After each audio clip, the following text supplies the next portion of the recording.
नमस्कार दोस्तों। यह आज का पेपर की कटिंग है जिसमें लिखा है कि 3 लाख शिक्षकों पर पेंशन संकट, तर्क भर्ती निकायों ने की थी और 20 साल पढ़ाया, अब विभाग कोर्ट में बोला ये शिक्षक हमारे नहीं।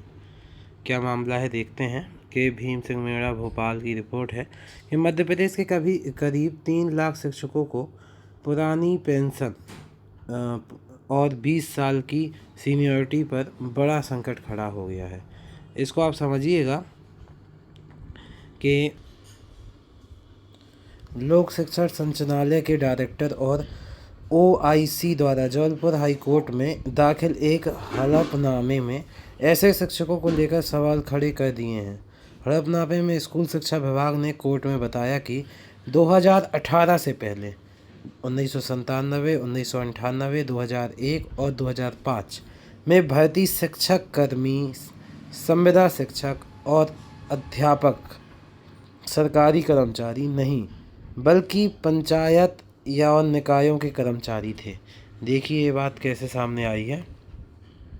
विभाग का तर्क है कि 73वें संविधान संशोधन के बाद स्कूलों का प्रशासनिक नियंत्रण पंचायतों और निकायों को सौंप दिया था। इन शिक्षकों को वर्ष 2018 में नया कैडर बनाकर नई नियुक्ति दी गई थी। चूँकि 2011 से पहले निकायों में पेंशन योजना नहीं थी, इसलिए ये शिक्षक सिविल सेवा पेंशन नियमों के पात्र नहीं हैं। सरकार के अनुसार वरिष्ठता सिर्फ 2018 से मानी जाएगी। विभाग की दलील से शिक्षकों की 1997 से 2018 तक की सेवा शून्य होने की आशंका पैदा हो गई है। बहुत बड़ी बात यहाँ पे लिखी हुई है। जैसा कि यहाँ पे और आप जानकारी में देख पाएंगे कि अफसर मुकर्रे कहा हलफनामा नहीं दिया। तो क्या है इसकी बात कि डीपीआई डायरेक्टर के द्विवेदी बोले मैंने कोई हलफनामा नहीं दिया, जबकि उसकी कॉपी दैनिक भास्कर के पास मौजूद है। मामले की सुनवाई 3 जुलाई को होगी। निकाय बोले हमने तो सिर्फ भर्ती की थी। पंचायत और ग्रामीण विकास विभाग और नगरीय विकास एवं आवास विभाग दोनों के अफसरों ने एक ही बात कही कि हमारे विभाग ने केवल भर्ती की थी, वे हमारे कर्मचारी नहीं रहे। इसको और आप ध्यान से देखेंगे तो यहाँ पे और आपको जानकारी मिलेगी कि वेतन संचालन शिक्षा विभाग का ही शिक्षक क्या बोले कि शिक्षकों की ओर से पैरवी कर रहे अध्यापक राजेश मिश्रा का कहना है कि विभाग का हलफनामा विरोधाभासी है। भले ही भर्ती की प्रक्रिया निकायों के जरिए हुई, लेकिन इन शिक्षकों का वेतन स्कूल शिक्षा विभाग के बजट से दिया गया। शिक्षकों ने कोर्ट को बताया कि मंदसौर जैसे कई निकायों ने लिखित में दिया कि शिक्षक उनके नियंत्रण में नहीं है। हिमाचल के विद्या उपासक मामले का उदाहरण देकर मांग की है कि पूरी सेवा अवधि को पेंशन सीनियरिटी के लिए जोड़ा जाए।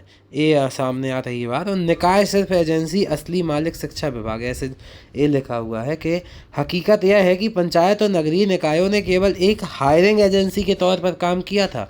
कैग की रिपोर्ट 2023-24 भी तस्दीक कहती है कि मध्य प्रदेश में स्कूलों की चल अचल संपत्ति और स्टाफ का वास्तविक हस्तांतरण कभी पंचायतों को हुआ ही नहीं और अध्यापकों की ट्रांसफ़र पॉलिसी से लेकर उनके ट्रेनिंग प्रोग्राम तक सब कुछ मंत्रालय से तय होता रहा।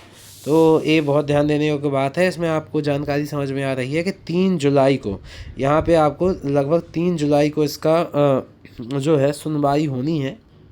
जो मामला यहाँ पे चल रहा है शिक्षक कर्मियों को लेकर, जिसमें अलग अलग शिक्षा कर्मी, संविदा शिक्षक, अध्यापक हो गए, जो सरकारी कर्मचारी रहे, वो अलग अलग चीज़ें रहीं, तो जिसकी बात यहाँ पे हो रही है। तो देखते हैं क्या होता है। ये रिपोर्ट सामने आई थी जो कि बहुत सारी सवाल खड़े करती है विभाग के बारे में, और आने जो पेंशन स्कीम है वो लागू होती है नहीं होती है। देखते हैं क्या होता है। सुनवाई 3 जुलाई को है। बहुत बहुत धन्यवाद आपका वीडियो देखने के लिए। जय हिंद।